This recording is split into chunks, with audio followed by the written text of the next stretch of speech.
The morning sun cast long shadows across the police headquarters as Captain James Marshall strode through the entrance, his polished badge gleaming against his dark uniform. At 42, he carried himself with quiet confidence earned through 20 years of service, becoming one of the few black police captains in the department's history. Officers nodded respectfully as he passed, some still adjusting to seeing a black man in such a position of authority. Marshall had earned every step of his ascent through the ranks, starting as a beat cop in the city's toughest neighborhoods. His journey hadn't been easy. He'd faced discrimination, doubt, and resistance, but his unwavering commitment to justice had proven stronger than any obstacle. That morning, Marshall sat in his office reviewing reports when a knock interrupted his concentration. Officer Sarah Chen, a rookie he'd been mentoring, entered with a stack of community complaints about racial profiling. "Captain, these just came in from last week," she said, placing them on his desk. Marshall sighed, removing his reading glasses. The reports were familiar: black citizens being stopped without cause, unnecessary force being used, and the same officers' names appearing repeatedly. He'd been working to change these patterns since his promotion 6 months ago, but institutional change moved slowly. "Thank you, Chen," he said, picking up the first report. "How's the community outreach program coming along?" "Better than expected, sir. We've had strong turnout at the youth basketball events. Even some of the more skeptical kids are starting to trust us." Marshall nodded approvingly.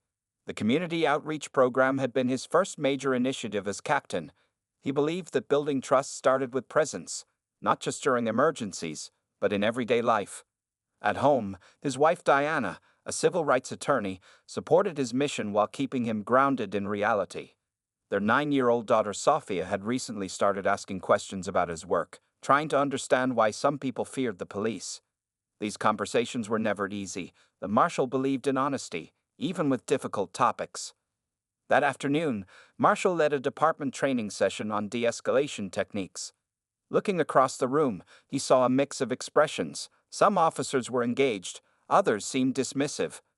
"The first few seconds of any interaction can determine its entire course," he explained, standing before a slideshow of statistical data. "Our job is to protect and serve everyone, regardless of their appearance or address." A hand rose from the back. "With all due respect, Captain," Officer Brooks interjected, "sometimes we have to make split-second decisions based on experience."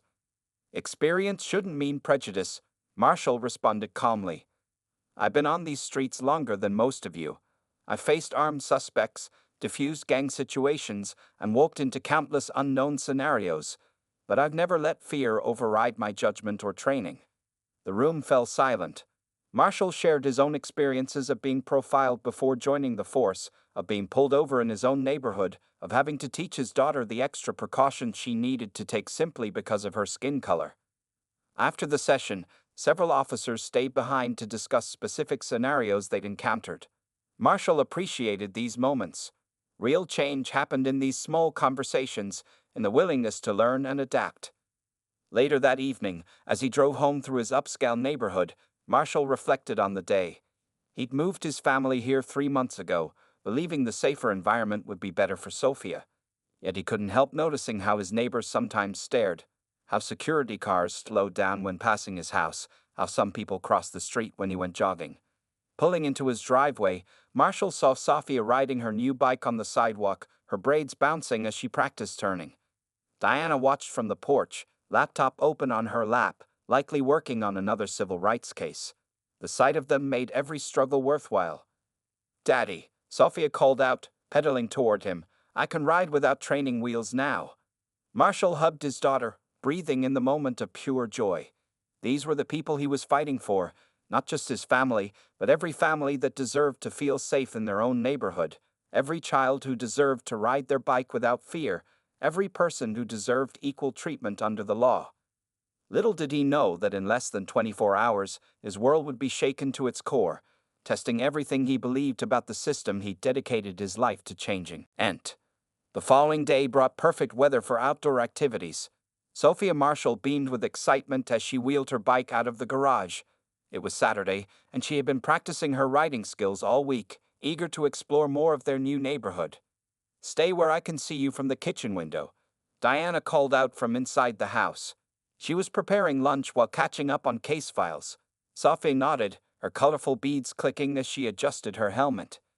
The neighborhood streets were quiet that morning. Large oak trees lined the sidewalks of the affluent area, their branches creating cool shadows on the pavement. Sophia pedaled confidently, staying close to her house as promised.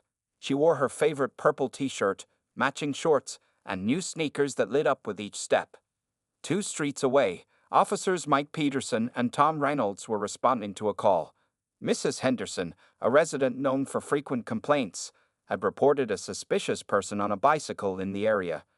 She claimed she'd never seen this child before and was concerned about recent burglaries in nearby neighborhoods. Probably nothing again, Reynolds sighed, turning their patrol car onto Maple Street. 3rd call from her this week. Peterson spotted Sophia first. There's someone matching the description, he said, pointing to the small figure on the bike. Without further assessment, they pulled their patrol car to the curb. Sophia noticed the police car and remembered what her father had taught her about staying calm around officers. She stopped her bike, keeping her hands visible like she'd been taught. Despite her young age, she already understood the importance of these unwritten rules. "Hey, you there!" Peterson called out, both officers now approaching her. "What are you doing in this neighborhood?" "I live here," Sophia replied clearly, trying to keep her voice steady despite her growing nervousness. "That's my house right there." She pointed to the colonial-style home just visible around the corner. Reynolds scoffed. "Sure you do. We know all the families around here. Never seen you before." "My name is Sophia Marshall. We moved here 3 months ago," she explained, her heart beginning to race. "My dad is." "Step off the bike," Peterson interrupted, his hand moving to his belt. "We've had reports of suspicious activity in the area." Tears began welling in Sophia's eyes, but she remembered her father's words: "Stay calm, follow instructions, explain clearly." She carefully got off her bike, her light-up sneakers flashing as she moved. "Hands where we can see them," Reynolds ordered, pulling out his handcuffs. The metal glinted in the sunlight. By now, neighbors had begun to notice the commotion. Mrs. Wilson, who lived next door to the Marshalls, rushed out of her house. "What are you doing?" "That's Captain Marshall's daughter." The officers ignored her, focused on securing the suspect. Peterson grabbed Sophia's wrist, the handcuffs ready. The little girl began to cry, no longer able to maintain her composure. "She's just a child." Another neighbor shouted, pulling out their phone to record the incident. More residents emerged from their homes, drawn by the commotion. Inside the Marshall home, Diana was still working in the kitchen when Mrs. Wilson began pounding on her door. "Diana, they're arresting Sophia. The police have Sophia." Diana dropped everything and ran outside, her heart pounding. The sight that met her eyes would haunt her forever. Her 9-year-old daughter in tears, an officer holding her wrist, about to put handcuffs on her. "Stop." Diana's voice thundered across the street, her years of courtroom experience evident in its authority. "That is my daughter. What are you doing to my child?" The officers hesitated, finally registering the growing crowd of angry neighbors, all insisting they knew the girl. Diana reached Sophia just as Sergeant Williams, who had been patrolling nearby, arrived at the scene. The sergeant's eyes widened in recognition. "That's Captain Marshall's daughter," he said, his voice tight with shock. "Release her immediately." As Peterson's grip loosened, Sophia ran into her mother's arms, sobbing. Diana held her daughter close, her own hands shaking with a mixture of fear and rage. The neighbors continued recording, their phones capturing every moment of the incident that would soon spark a citywide controversy. In less than 10 minutes, what should have been a peaceful Saturday morning had turned into a nightmare that would force the entire department to confront its deepest flaws. The scene outside the Marshall home had turned into chaos within minutes. Diana Marshall stood like a shield in front of her daughter, her lawyer's instincts kicking in as she documented every detail of the confrontation. Sophia's small body still trembled against her mother's side, the child's sobs cutting through the growing noise of the crowd. "I want your badge numbers, names, and your supervisor here immediately," Diana demanded, her voice steady despite her racing heart. She pulled out her phone and began recording, making sure to capture the officers' name tags clearly. Officers Peterson and Reynolds shifted uncomfortably, the reality of their situation finally sinking in. Sergeant Williams, who had arrived moments earlier, was already on his radio. Captain Marshall needs to be notified immediately. He spoke urgently into the device. We have a situation involving his family. The sergeant's face had gone pale, knowing this incident would have serious repercussions. More neighbors gathered around, their phones raised high, capturing everything. Mrs. Wilson, still in her gardening clothes, stepped forward. I tried to tell them she lives here. They wouldn't listen to any of us. Her voice cracked with emotion. They were about to handcuff a 9-year-old. Officer Peterson attempted to defend their actions. We were responding to a suspicious person call. A suspicious person? Diana cut him off, her legal training evident in her sharp tone. You mean my daughter riding her bike in front of her own home? What exactly was suspicious about her?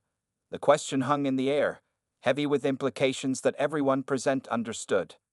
Sophia, still clinging to her mother, managed to speak through her tears. I told them I lived here, Mom. I told them about Dad. Baby, you did nothing wrong. Diana soothed, while giving the officers a look that could freeze fire. These officers are the ones who need to explain themselves.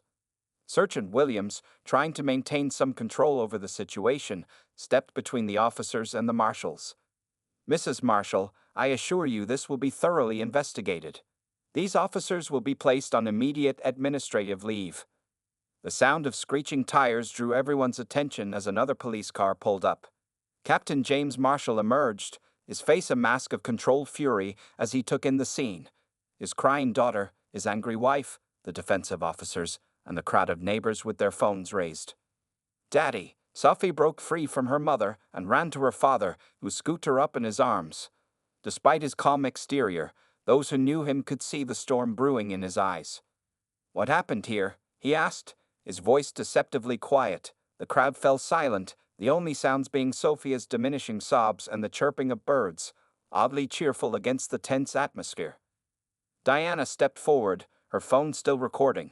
Our daughter was riding her bike, James. Someone called the police about a suspicious person, and these officers, she paused, controlling her anger. They were about to handcuff our baby. Captain Marshall's jaw tightened as he held his daughter closer. He looked at officers Peterson and Reynolds, who seemed to shrink under his gaze. These were men under his command, officers he had probably spoken to about racial bias in their recent training sessions.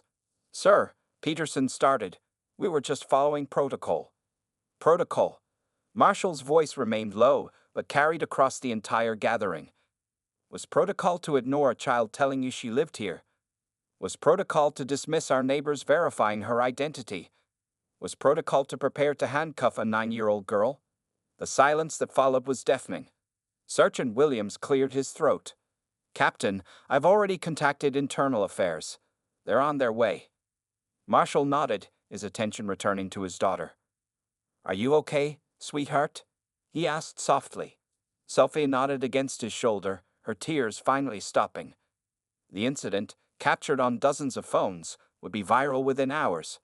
What started as an ordinary Saturday morning had escalated into a moment that would force not just the department, but the entire city to confront uncomfortable truths about racial profiling and police conduct. As news vans began arriving at the scene, Marshall knew this was just the beginning. The very issues he'd been fighting against had literally arrived at his doorstep, threatening his own child. The time for gradual change was over. This would demand immediate action. Inside the Marshall home, the living room had become an impromptu command center. Internal Affairs investigators sat on one couch, their notebooks open, while Diana Marshall's phone lay on the coffee table, playing the recorded incident for the third time. The sound of Sophia's frightened voice filled the room again, making everyone shift uncomfortably. Captain Marshall stood by the window, watching his daughter, who now sat on the porch swing with a child psychologist the department had sent. The girl's usually bright eyes were still red from crying, though she had stopped trembling. His hands clenched into fists as he observed her explaining what happened, her small hands moving as she spoke. Captain, called Detective Sarah Rodriguez from Internal Affairs. We need to discuss the immediate actions being taken. She paused the recording and looked up at him. The media is already outside, and the video has gone viral. 3 different angles of the incident are trending on social media. Diana, sitting in her favorite armchair with her laptop open, spoke without looking up. I've already received calls from 6 civil rights organizations and 4 major news networks. Her fingers moved rapidly across the keyboard. The ACLU wants to meet tomorrow morning. The doorbell rang, causing Sophia to jump visibly on the porch. Marshall's heart tightened at his daughter's reaction. A simple doorbell now scared her, another invisible scar from the morning's events. Sergeant Williams entered the room, his face grim. "Chief Thompson is here," he announced. The room fell silent as Police Chief Robert Thompson walked in, his usual confident stride replaced by a more hesitant step. "James," the chief began, using Marshall's first name for perhaps the first time in their professional relationship. "I've suspended both officers without pay, effective immediately. We're expediting the investigation." Marshall turned from the window, his voice controlled but tight. "With all due respect, Chief, that's not enough. This isn't just about 2 officers. This is about a system that made them think it was acceptable to almost handcuff a 9-year-old girl in her own neighborhood." The chief nodded slowly. "I know. That's why I'm here. We need you to head the new task force on departmental reform. Full authority, whatever resources you need." Diana looked up sharply. "A task force? Robert, my daughter was traumatized today because of ingrained racial bias in your department. A task force sounds like a way to bury this in bureaucracy." "Mrs. Marshall," Rodriguez interjected, "the task force would be different this time. With the viral nature of this incident and Captain Marshall's position, we have unprecedented public support for real change." Outside, they could hear the growing crowd of reporters and protesters. Signs were already appearing. "Justice for Sophia" and "Black Children Matter" visible from the window. The psychologist entered the room, her face serious. "Captain, Mrs. Marshall, could we speak privately about Sophia?" Diana moved to stand beside her husband as they listened to the psychologist's assessment. Sophia was showing signs of acute stress and fear of authority figures. She would need counseling to process the trauma. "She keeps asking if she did something wrong," the psychologist explained softly. "She wants to know if riding her bike made her look suspicious." Marshall felt his wife's hand grip his arm tightly. The question their daughter asked was one that no child should have to consider, yet it was one that Black children across America learned to ask far too early. Chief Thompson cleared his throat. "The press is waiting for a statement. How do you want to handle this, James?" Before Marshall could respond, Sophia appeared in the doorway, looking small but determined. "Daddy," she said, her voice stronger than it had been all day, "can I tell them what happened? Like you always say about speaking up when things are wrong." The room fell silent. Marshall crossed to his daughter and knelt before her. "Are you sure, sweetheart? You don't have to do this." Sophia nodded. "My friend Marcus at school. His big brother got stopped by police last week. Maybe if I talk about what happened to me, it won't happen to other kids." Diana wiped tears from her eyes as Marshall hugged their daughter.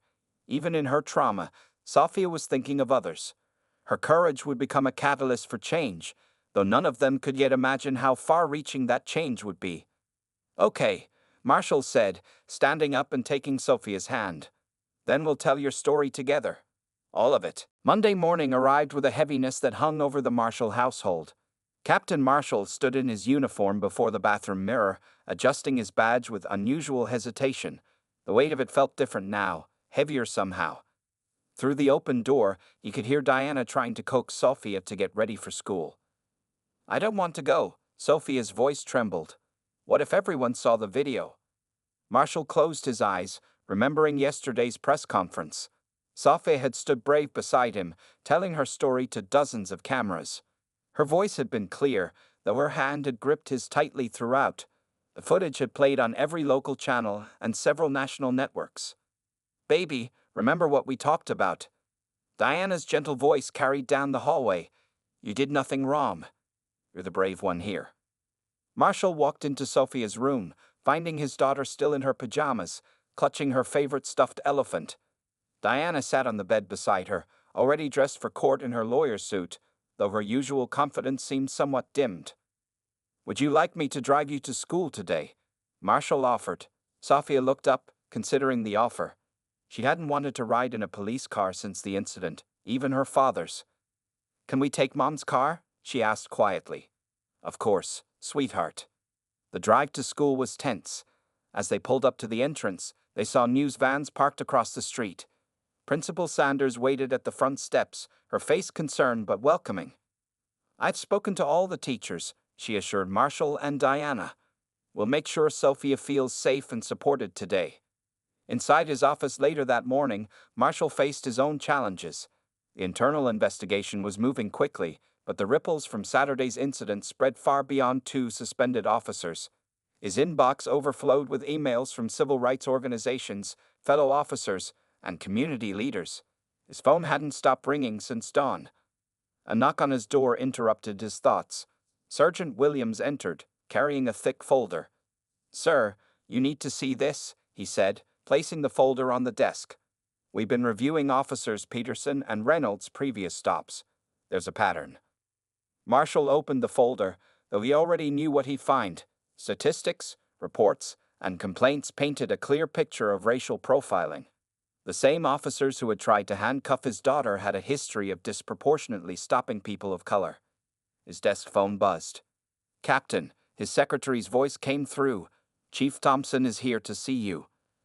The chief entered, looking like he hadn't slept. "James, the mayor's office is demanding action. The protest outside headquarters has grown to over 1,000 people." Marshall stood, walking to his window. Below, he could see the protesters. Their signs told stories of other children, other incidents, other injustices. His daughter's experience had become a tipping point, forcing the city to confront its long-standing issues with racial bias in policing. "We need more than just suspensions and sensitivity training," Marshall said firmly. "We need to rebuild the entire system of community policing, and it starts with accountability." His phone buzzed with a text from Diana. Sophia's teacher called. She had a panic attack when a security guard walked past her classroom, coming to pick her up. Marshall's hands gripped the windowsill. His daughter's trauma was now manifesting in ways they feared. The incident hadn't just been a few terrible minutes on a Saturday morning. It was reshaping her entire worldview. "Take the rest of the day," Chief Thompson said, noticing Marshall's distress. "Be with your family. We'll continue this tomorrow." But Marshall shook his head. "No, my daughter is struggling because of a broken system. Every hour we delay change is another hour some child might face what Sophia did." He turned back to his desk, pulling out a proposal he'd been working on for months. It outlined comprehensive reforms, new training protocols, community oversight boards, psychological evaluations, and strict accountability measures. "This ends now," he said, handing the proposal to the chief. "Not just for Sophia, but for every child who deserves to feel safe in their own neighborhood." As the chief left with the proposal, Marshall gathered his things. His daughter needed him now, but tomorrow he would return to wage a bigger battle, one that would reshape not just his department, but departments across the country. The incident had shaken him as a father, but it had also strengthened his resolve as a leader. The police headquarters buzzed with unusual tension that Wednesday morning. The conference room on the 3rd floor was packed with officers, administrators, and city officials. Large screens displayed news coverage of the ongoing protests while charts and statistics covered the walls, data that could no longer be ignored. Captain Marshall stood at the front of the room, his presence commanding more respect than ever before. Behind him, a projection showed the viral video of his daughter's incident, now muted but still powerful in its silent imagery. 3 days, he began, his voice steady. "It's been 3 days since 2 of our officers tried to handcuff a 9-year-old girl, my daughter. But this meeting isn't about my family. It's about every family that lives in fear of the very people sworn to protect them." Chief Thompson sat in the front row, nodding slowly. Beside him, the mayor shifted uncomfortably as Marshall clicked to the next slide, a compilation of similar incidents from the past year alone. "Internal Affairs has completed their preliminary investigation of Officers Peterson and Reynolds," Marshall continued. "Their records show 27 complaints of racial profiling in the past 18 months. All of these were dismissed with minimal investigation." Murmurs filled the room. Some officers looked down, others exchanged guilty glances. They'd all knew the system of investigating complaints was flawed, but seeing the numbers displayed so starkly made it impossible to deny. As of this morning, Chief Thompson stood to announce, "Both officers have been terminated from the force." But as Captain Marshall's research shows, This is not just about two officers. The next hour unfolded with Marshall presenting his comprehensive reform plan. Body cameras would become mandatory, with footage reviewed weekly. Psychological evaluations would be conducted quarterly. A civilian oversight board would be established, with real power to investigate complaints. These changes will meet resistance, Marshall acknowledged. Change always does, but consider this: if my position as captain couldn't protect my daughter from racial profiling, what chance do other families have? In the back of the room, Officer Chen raised her hand. Sir, what about the training programs? Many of us want to do better, but we need the tools. Marshall nodded, clicking to the next slide. Starting next week, every officer will undergo intensive bias recognition training. But more importantly, we're changing how we measure police success. It won't be about number of arrests or citations. It will be about community trust and positive interactions. The room erupted in discussion. Some officers voiced support, others concerned about the practical implications. Marshall let the debate flow, watching faces, noting who seemed resistant and who appeared eager for change. A young black officer stood up. Captain, I was there when they brought Peterson and Reynolds in for questioning. They kept saying they were just following protocol. Maybe that's the real problem. The protocols themselves are biased.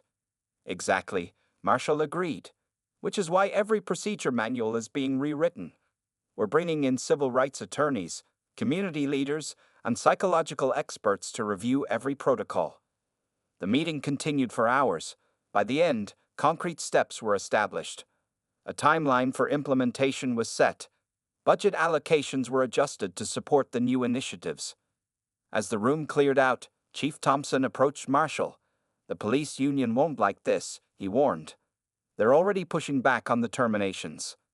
Let them, Marshall replied, gathering his papers. We have public support, city hall backing, and most importantly, we have the moral high ground. The union can either help us move forward or be left behind. His phone buzzed, a text from Diana. Sophie had made it through a full day at school for the first time since the incident. It was a small victory, but it reminded him why all this mattered. Later that evening, as Marshall drove home, he passed several protest sites. The signs had changed from angry demands to messages of hope. Change starts here, and reform is possible.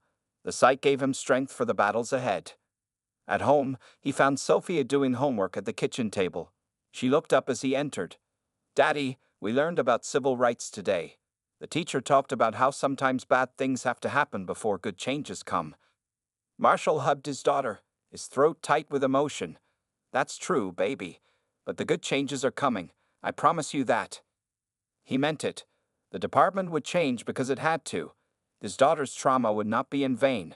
It would become the catalyst for transformation, not just in their city, but in departments across the country watching how they handled this crisis. The community center auditorium was filled beyond capacity on Saturday afternoon, exactly 1 week after the incident. People stood along the walls, sat in the aisles, and crowded the doorways. The air conditioning struggled to keep up with the heat generated by hundreds of concerned citizens. Diana Marshall stood at the podium, her legal expertise evident in her composed demeanor. Behind her sat an impressive panel: civil rights leaders, city council members, police reform experts, and Captain Marshall. But the seat that drew everyone's attention was the small chair where Sophia sat, wearing a t-shirt that read, "Change starts with me." "We're not here to point fingers," Diana began, her voice carrying through the packed room. "We're here to build bridges. What happened to my daughter has happened to countless other children. The difference is, this time it was caught on camera. This time it happened to the wrong family, or maybe the right one." The crowd murmured in agreement. In the front row, Mrs. Wilson, the neighbor who had tried to intervene during the incident, dabbed at her eyes with a tissue. Next to her sat several other neighbors who had witnessed and recorded the event. Reporters' cameras flashed as Sophia approached the microphone, standing on a small step stool to reach it. The room fell silent. "I used to want to be a police officer like my dad," she said, her voice small but clear. "Now I want to be a lawyer like my mom, so I can help other kids who get scared like I did." The audience responded with supportive applause and a few tears. Captain Marshall watched his daughter with a mixture of pride and sadness, knowing her innocence had been altered forever. Community leaders took turns speaking, each bringing a different perspective to the discussion. Reverend Jackson from the First Baptist Church spoke about healing. Ms. Rodriguez from the Latino Business Association discussed similar experiences in her community. Dr. Chen from the local university presented research on the psychological impact of racial profiling on children. But the most powerful moment came when Marcus, Sophia's classmate, stood up during the public comments section.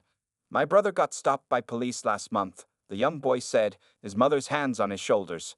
"He was just walking home from basketball practice. Sophia told me it's okay to be scared, but it's not okay to stay quiet."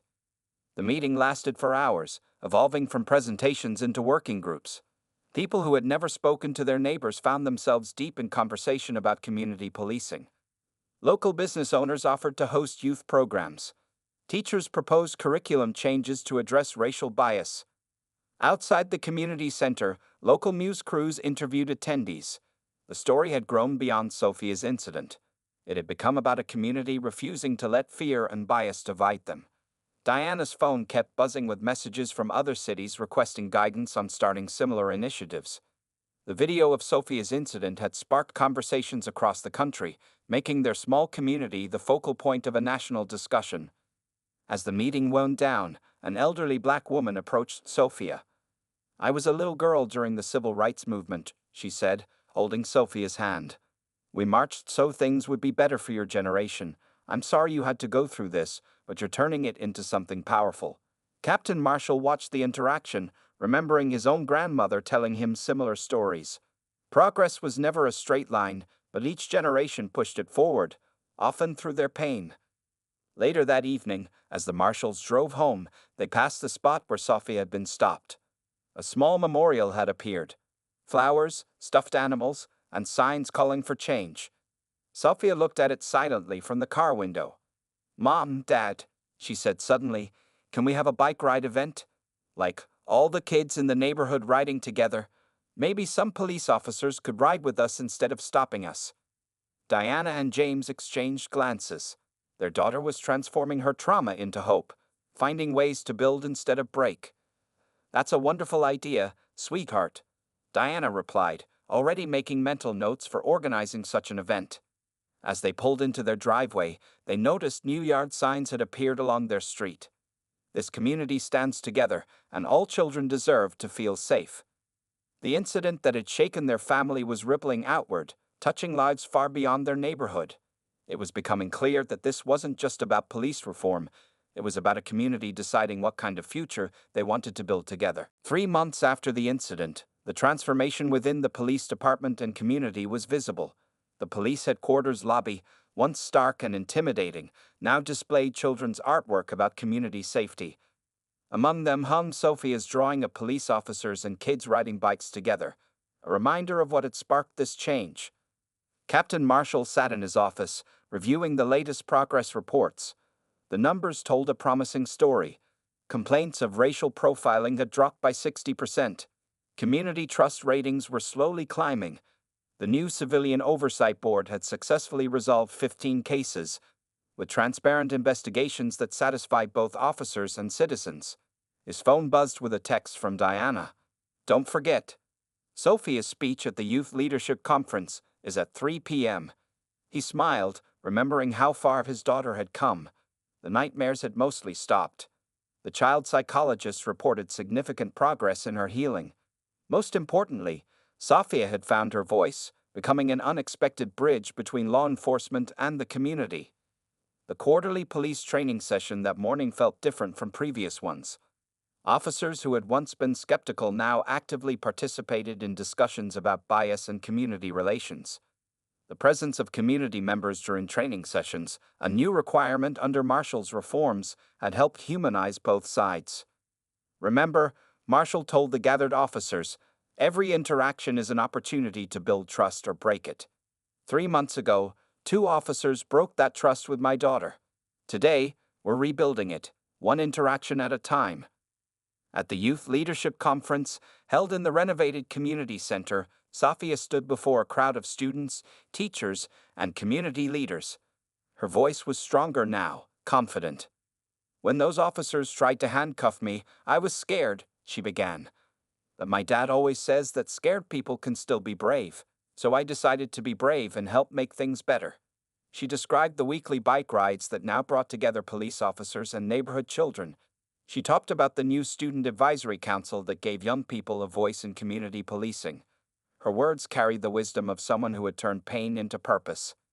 In the audience, Officers Chen and Rodriguez, part of the new community outreach team, nodded in agreement. They had been instrumental in implementing many of the youth programs Sofia mentioned. After the conference, Marshall took Sofia to get ice cream, their new tradition after her speaking engagements. As they sat in the park, several children rode past on bikes, waving to them. Among them was Marcus, Sofia's classmate, whose story had also become part of the larger narrative of change. "Dad," Sofia said, licking her ice cream cone, "remember when you said sometimes bad things happen so good things can come after? I think I understand that now." Marshall hugged his daughter, amazed at her resilience and insight. The incident that had threatened to break their family had instead strengthened them and their community. Later that evening, at a city council meeting, the mayor announced the expansion of Marshall's reform program to other districts. Cities across the state were adopting similar measures, using their model as a template for change. Diana, who had become a leading voice in police reform legislation, presented the latest data. "We're seeing real change," she reported. "Not just in numbers, but in attitudes. Officers and citizens are beginning to see each other as partners in community safety." Back home, Marshall found a letter in their mailbox. It was from Officer Peterson, one of the officers who had tried to handcuff Sofia. He had completed an intensive bias recognition program and was requesting a meeting to apologize personally to Sofia. Marshall showed the letter to Diana, who read it carefully. "What do you think?" he asked. "Let's ask Sofia," she replied. "She's shown us she can handle difficult situations with grace." When they discussed it with their daughter, Sofia thought for a moment before responding. "Maybe if he talks to me, he'll understand better. And maybe other officers will learn from his mistake." As Marshall prepared for bed that night, he reflected on the journey of the past 3 months. The incident that had shaken their world had led to unprecedented changes in police training, community relations, and departmental policies. But perhaps the most significant change was in the hearts and minds of people on both sides of the badge. His daughter's trauma had become a catalyst for transformation, proving that even the darkest moments could lead to positive change when met with courage, determination, and hope.